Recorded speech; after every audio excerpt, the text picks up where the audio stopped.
Tova, everyone.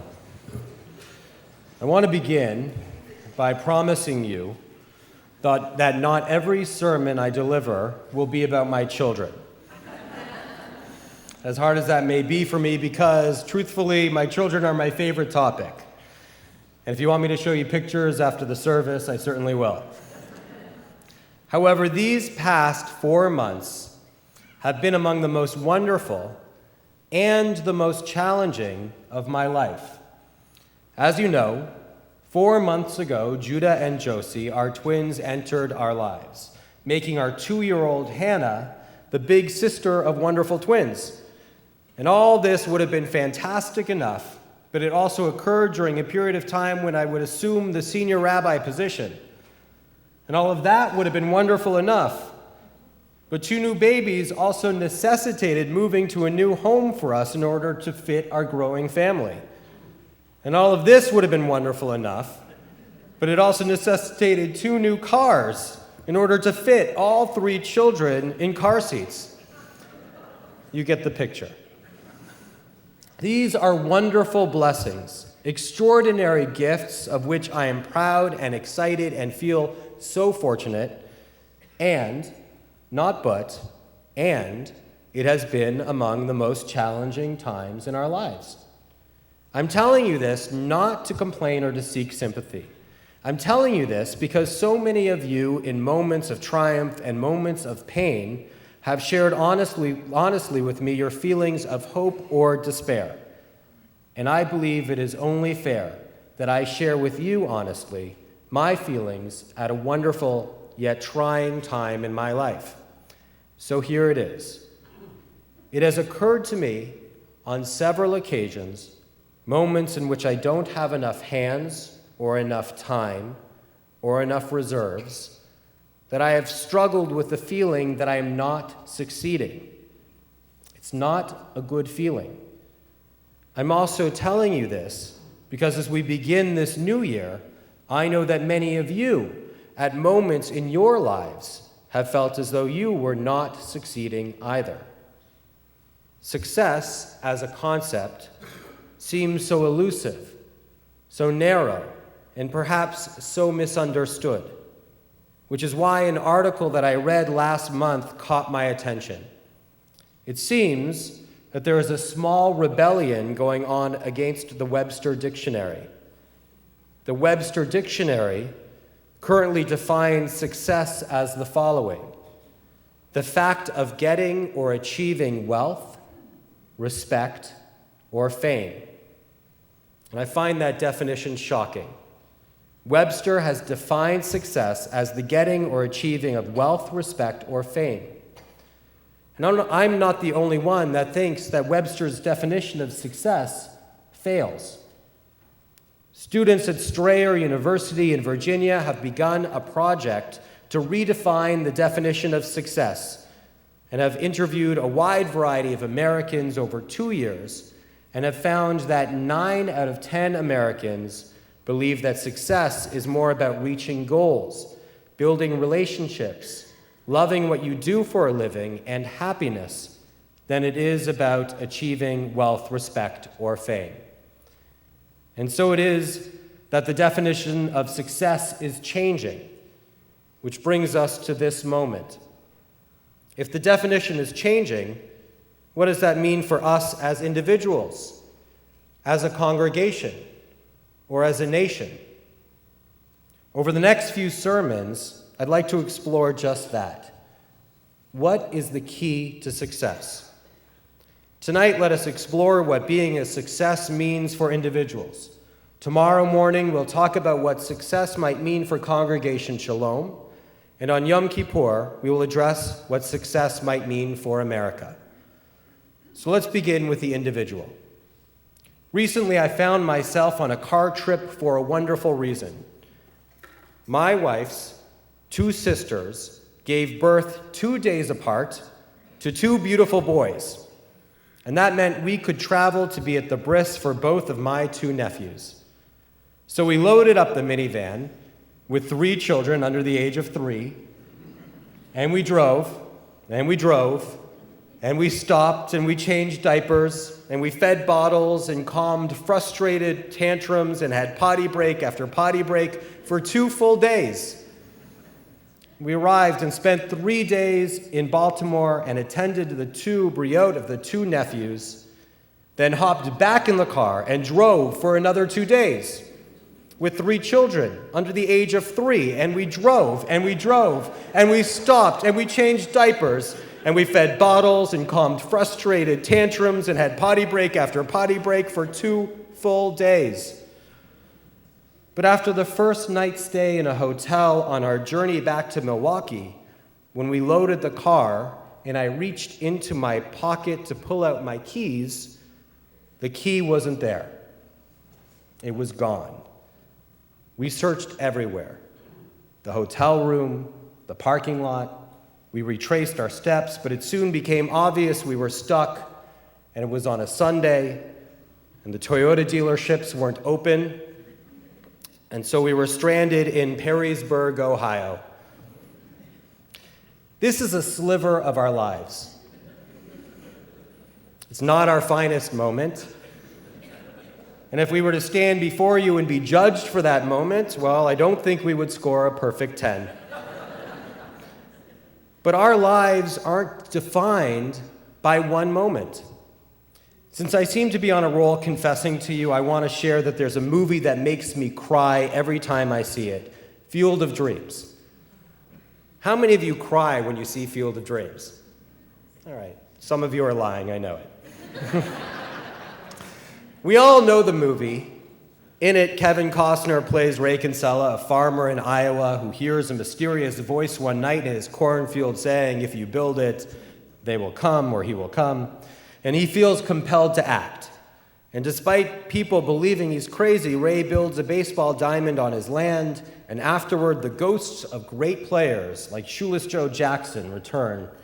And the movie's focused on the relationship between father and son, on the injustices that often happen in life, but there's another, smaller subplot in the movie that I find extraordinary. Ray goes on a journey guided by the same voice that instructed him to build that baseball field and receive a sign. And the sign guides him to meet Moonlight Graham. What you might not know is that Graham was a real person. He was not only a fictional character in the movie, he really existed. And here's what we know of his baseball career. Graham played a single major league game for the New York Giants on June 29th, 1905. His batting average, 0. That was it. It's one of the most unusual statistics in Major League Baseball. Not all what a professional baseball player could want his stats to be. Certainly not great on a baseball card or a resume. And could anyone call his baseball career a success? In the movie, in a strange scene, Ray Kinsella goes back in time to meet Graham. Graham, who looks to be in his 80s, is known now as Doc Graham, an old man who has practiced medicine for decades. Ray thought he needed to bring Doc Graham back to the baseball diamond to correct the injustice of Graham playing only 1 inning of 1 game and have his turn at bat. And Doc Graham seems wistfully tempted, but declines. Doc refuses to leave his town, the woman he loved, and the place he loves more than any baseball diamond.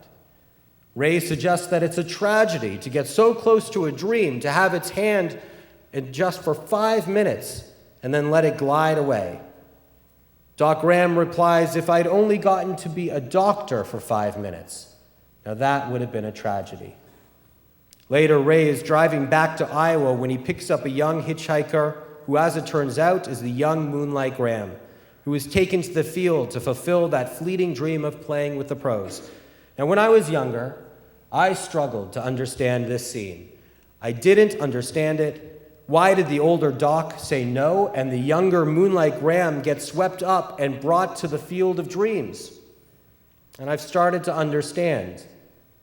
Moonlight Graham was a young man with a young man's dream. Doc, older and with so much life lived, had the ability to look back at the span of his days with vision and identify what of the substance of his life was of lasting worth, what made him a success. In his obituary, it was stated that Doc Graham served the people of his town for 50 years. And his most important statistic, Doc Graham made arrangements to have used eyeglasses sent to his office, and every Saturday he would have poor children from Grand Rapids to Virginia come to his office, have their eyes checked, and then fit them with the proper set of glasses, all free of charge. It's true. A batting average of 0 was one sliver, one aspect of Doc Graham's life. I wonder what Doc Graham's eulogy was like.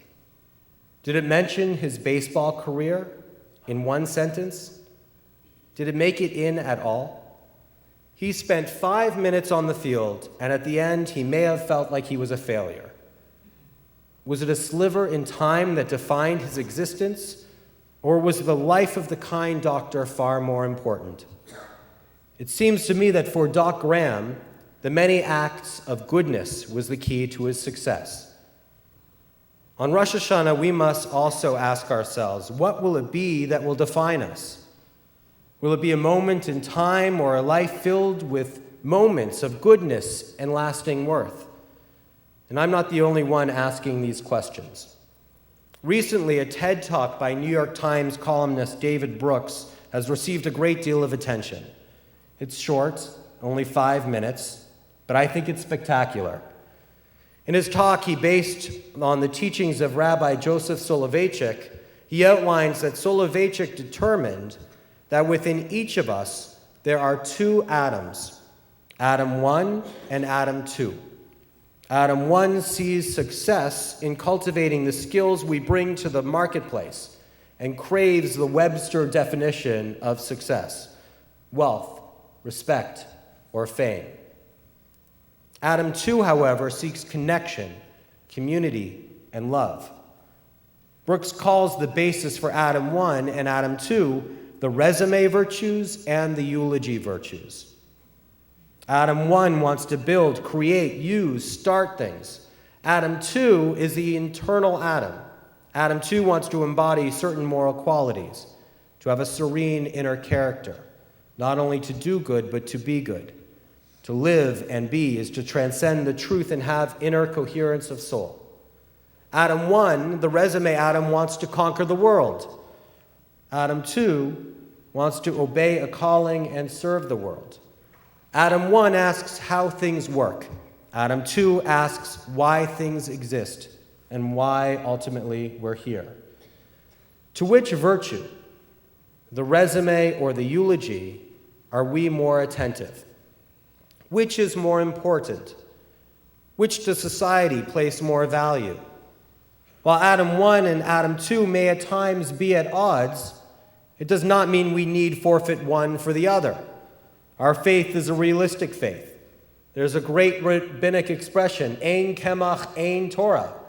Without sustenance, there is no Torah.